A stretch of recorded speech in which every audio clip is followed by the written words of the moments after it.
The best a man can get. Back here, first things first, we're joined by Hall of Famer, two-time champ, Isiah. Two-time champ. Knows a thing or two about basketball. What up, Z? Oh, he got some knowledge. That is he knows the real Isiah Thomas now. Yeah, Check his head-to-head record against Michael or Bird or any of them fools, man.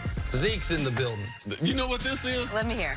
Anytime Nick acts up, we're going to bring Isiah in to correct him. Calm him down a little bit. Yeah. Isiah and I had some nice talks yesterday, on and off the air. Made me reevaluate some of the things I'm trying to put together. Oh, I love And that's Isiah threatening you, man. The worst part is if his brothers threaten you and his mama, who's toting the gun. Yeah, she believed in the Second Amendment. All right, on that note, let's talk some Zion Williamson. Zeke, we haven't seen much of the #1 overall pick since the draft. He played just 9 minutes of summer league before exiting with a knee injury.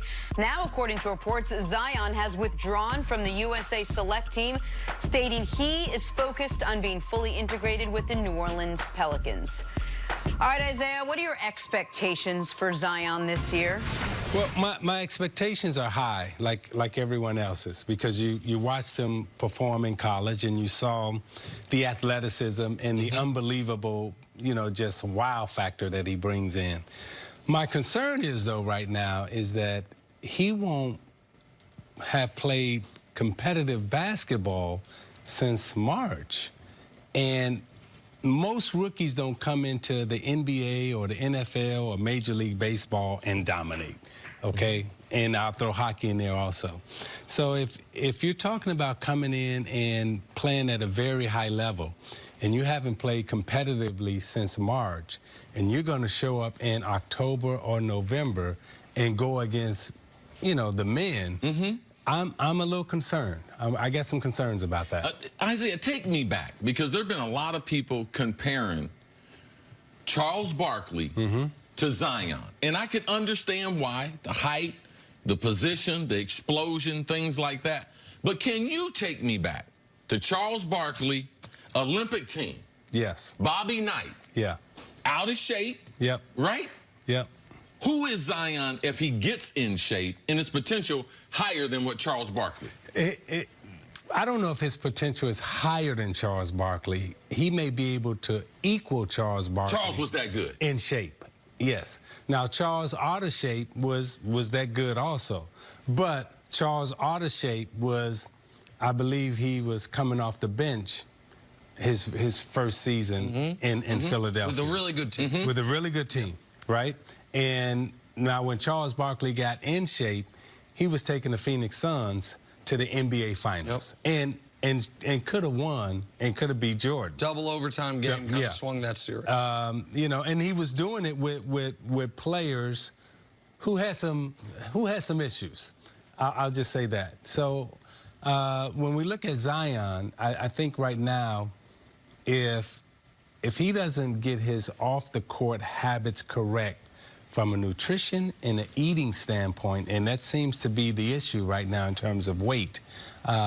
He didn't play, only played, what, one game in the summer league. Half a game. Half of that. I don't know how many games he played in college, but, he hasn't played basketball a whole lot in the last 2 years. Well, he played 32 games in college. Okay. And so you've got, since high school graduation, against high-level competition, he would have played 32 games plus half of a summer league game, which speaks to your concern. And so let's talk about the weight and the nutrition, because you always say I don't listen to you, but I do.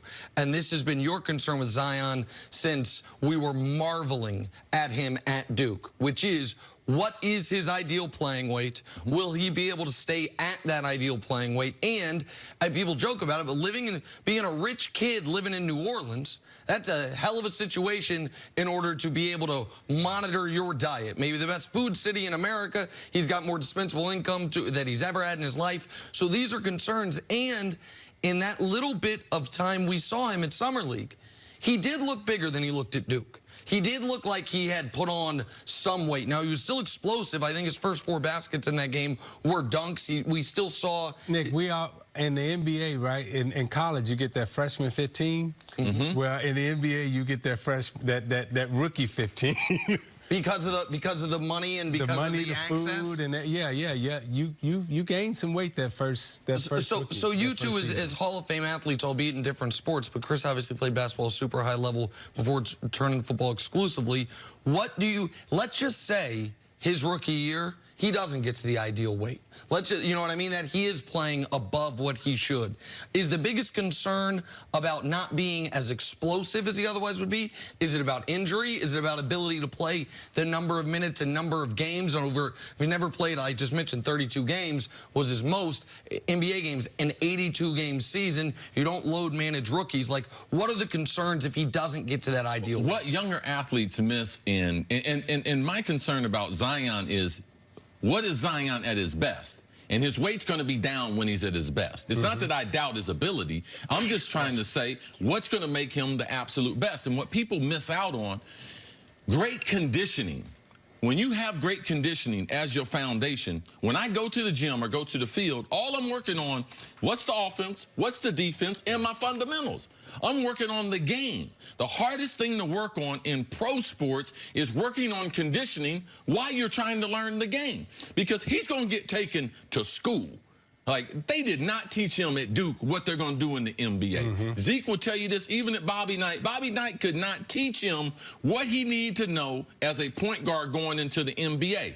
And it's hard to learn with your brain moving like that and you don't have the cardio to be able to relax yourself. So for me, I try to emphasize this helps you learn better. It helps you learn faster. And then we know it cuts down on injury, so you're going to miss less time on the court. So for me, it's fairly practical of why you should be, why elite athletes should be in great shape. That comes with the territory. I mean, in terms of being in great shape.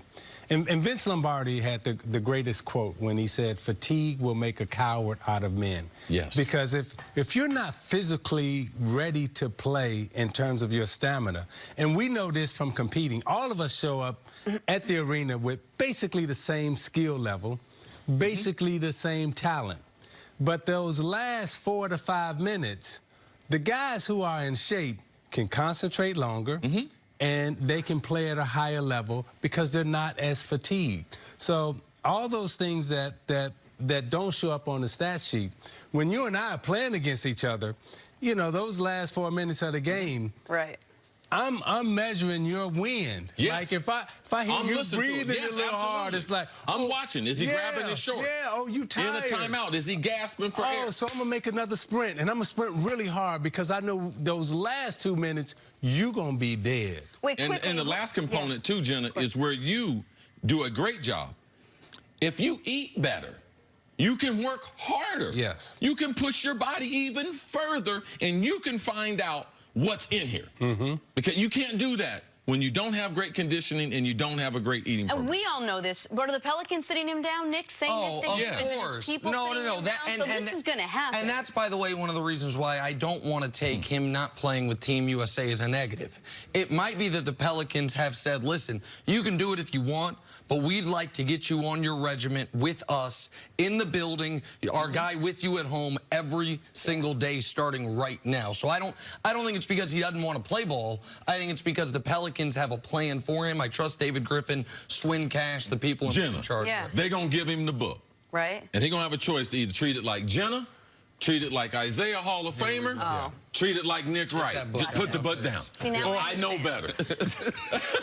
But you got to do all that and play. Yeah. At the same time. Yeah, you got to play. You got to work on your skill. We got to take a quick break. Stick around, Isiah. Coming up, will Kawhi win a title in LA before LeBron does? That's